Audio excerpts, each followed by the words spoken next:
fait cette interview sans terminer sur un point. Tu sais très bien qu'il y a quelques mois, il y a eu des réfugiés politiques qui sont venus à la Soleil. Des demandeurs d'asile. Donc il y a eu une grande manipulation de la part du maire qui a fait passer des messages que nous on considère en tout cas de haine et de division et qui favorisent que les idées d'extrême droite à Moulins, ce qui est pour nous très problématique. Je voudrais aussi que tu fasses le lien avec la sécurité parce que beaucoup d'habitants ont eu peur que ces réfugiés emmènent une insécurité due à la propagande honteuse de la mairie de Moulins. Donc est-ce que tu pourrais nous dire quelques mots là-dessus? Parce qu'on s'aperçoit qu'après quelques mois de présence à Moulins, l'insécurité n'a pas augmenté à Moulins. Est-ce que tu pourrais... Oui. Alors sur cette question des demandeurs d'asile, donc effectivement, c'était véritablement scandaleux la manière dont le maire a géré cette histoire. Donc en lançant une pétition disant non aux 296 demandeurs d'asile, on ne peut pas dire non à des personnes, à des êtres humains. On peut dire non à une décision, on peut dire non à une méthode, mais on ne peut pas dire non à des êtres humains. Donc effectivement, à l'issue de cette pétition et des différentes manifestations qu'il a lancées, on a lu et entendu et vu des réactions qui nous rappellent les heures les plus sombres de notre pays. On a vu aussi un déchaînement de violence contre des jeunes qui étaient venus soutenir ces demandeurs d'asile lors d'une manifestation organisée par le maire. Ils ont juste voulu exprimer de manière bruyante certes, mais sans provocation, sans violence. Ils ont exprimé leur mécontentement et leur soutien aux demandeurs d'asile. Ils ont été proprement roués de coups par les policiers sans qu'aucune provocation ait été faite de leur part. Excuse-moi Bertrand de te couper, mais il y a eu un blessé. Et il faudra aussi qu'on remette les choses au clair. C'est que le blessé n'a pas été blessé justement pas par les jeunes auxquels on a accusé les choses, mais par la police. Étant présent, je sais qu'on a été présents tous les deux, est-ce que tu peux, oui, bien sûr, je peux en dire aussi deux mots là-dessus? Alors oui, effectivement, lorsque les policiers ont chargé, les jeunes ont commencé à partir en courant forcément. Il faut comprendre qu'ils n'aient pas envie de rester sous les coups de matraque. Et dans la précipitation, une personne âgée a été renversée et blessée. Et on a appris par une personne qui était juste à côté qu'effectivement c'était bien les policiers qui, en chargeant, avaient poussé cette personne âgée. Ce qui a été démenti par le maire et puis par l'extrême droite aussi évidemment, qui sont dans leur rôle, en disant que c'était les jeunes.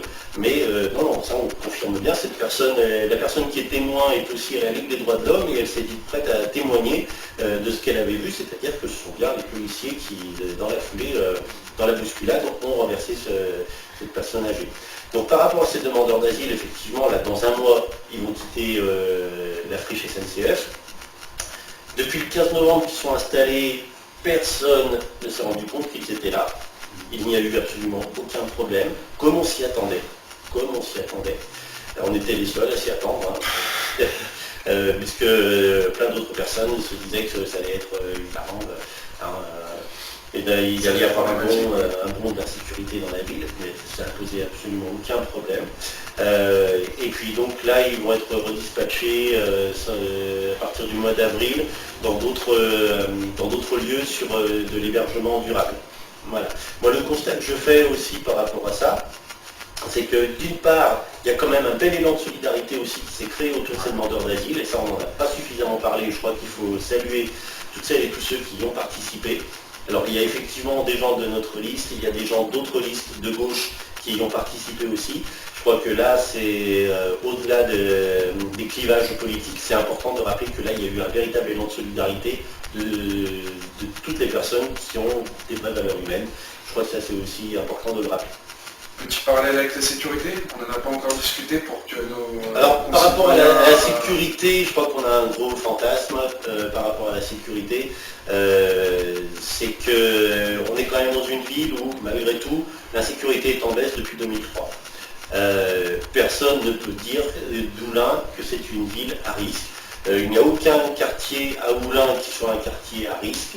Il y a des fantasmes autour des quartiers qui sont un petit peu plus éloignés parce qu'on se dit que forcément, comme il y a beaucoup de logements sociaux, beaucoup de familles des classes populaires, donc c'est forcément des zones qui posent des problèmes en termes d'insécurité et de délinquance, ce qui n'est pas du tout le cas.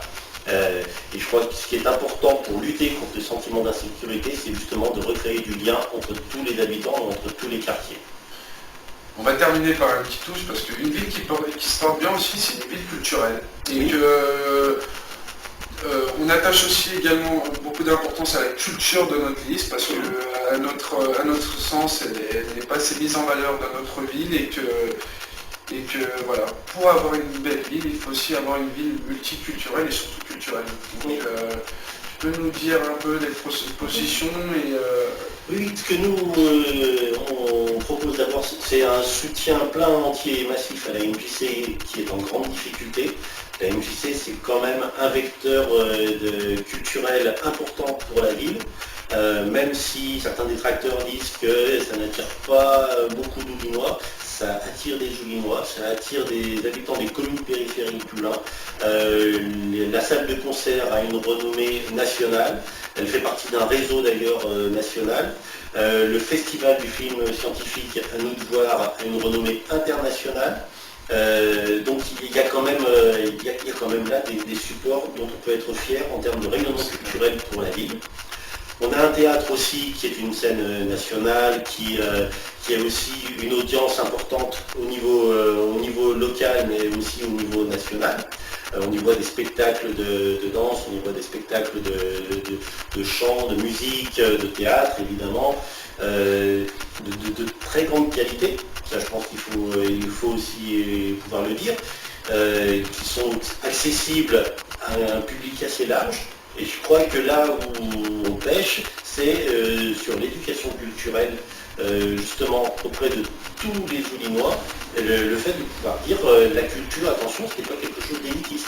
C'est quelque chose qui est accessible à tout le monde. C'est pas parce que ça se déroule dans un théâtre ou dans une salle de concert que c'est forcément que pour un certain type de public. Ça s'adresse vraiment à tout le monde et c'est accessible à tout le monde. Et je terminerai en disant que pour nous, ce qui est important aussi, c'est toujours dans l'esprit de recréer du lien entre les quartiers, c'est aussi de mettre en place des manifestations culturelles populaires organisées avec les associations, avec les habitants, et pas simplement pour le carnaval ou pour le 8 décembre, mais à d'autres moments, il y a des choses importantes et intéressantes qu'on peut faire. alors juste pour terminer en quelques mots, ce que tu as à dire peut-être aux citoyens de notre ville, là, en 2 mots. On va terminer là-dessus. Je te remercie en tout cas d'avoir pu expliquer tout ça à tous ceux qui nous regarderont. Donc voilà, je te laisse terminer, je te laisse le mot. Je te laisse le dernier mot. Le dernier mot, Si tu as un petit mot à dire pour tous ceux qui vont nous regarder. le dernier mot que je pourrais dire, c'est que... Les derniers mots. Les derniers mots. Oui, je crois que ce qui est important de retenir de notre action, c'est qu'elle se veut démocratique, citoyenne, ouverte à toutes et à tous, et participative, qu'on ne prétend pas faire de la politique sans les citoyens, mais elle se fera avec les citoyens et pour les citoyens.